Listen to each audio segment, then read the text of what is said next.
তো গাইস এই যে আমাদের যিশুদা, নামটা আবার যিশু দিয়েছি আমি, খুব স্মার্ট। এই যে যিশুদা আলু বসাচ্ছে, যিশুদা কিছু বলবে? কে যিশুদা কিছু বলবো একটু?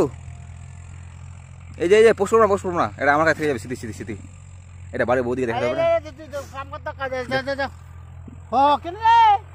ছেলেটা আরাম করবে নাকি? এই যে ছেলে এখানে শুয়ে আছে, একটু আরাম করছে, কমসা করছে। আমার যিশুদা কিছু বলবে না?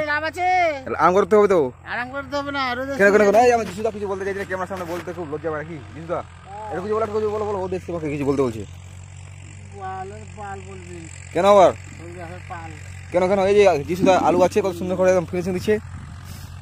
এটাতে আবার না হলেও 60-70 কুইন্টাল আলু হবে, আর না হলেও 80-90 হাজার টাকার মতো কামাই হবে।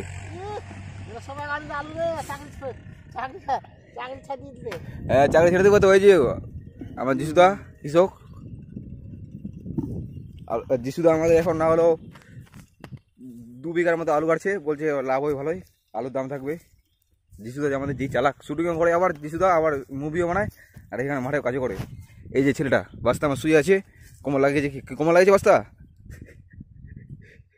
এই তো কোদাল চড়াচ্ছে, তো থামাতে সিন নাই, ছেলেটার একটু কোমরটা বেঁকা হয়ে গেছে। ঠিক আছে, আরাম কর। তো তারপর গাইস আবার আমরা দুপুরে খাওয়া দাওয়া করে চলে আসলাম।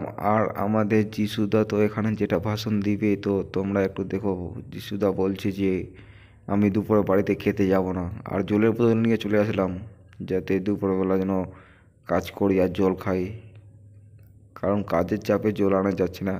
এই যে আমাদের যিশু ঘোষ, যিশু দেখছো সার ছিটাচ্ছে কত সুন্দরভাবে। আমাদের এখানে এইভাবে সবাই সার ছিটায়, আর আমাদের গ্রামে অনেক কৃষক আছে।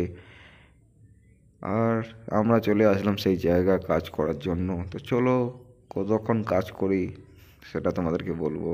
কত সুন্দর করে আলু সিঁড়িগুলোতে মাটি দেওয়া আছে, এইভাবে আলু চাষ করে, আর সেই আলু যায় বাজারে বিক্রি করে, আর লোকজন কিনে নিয়ে আসে রান্না করার জন্য। কত কষ্ট করে আমরা সবজি বড় করি, সবজি বসাই।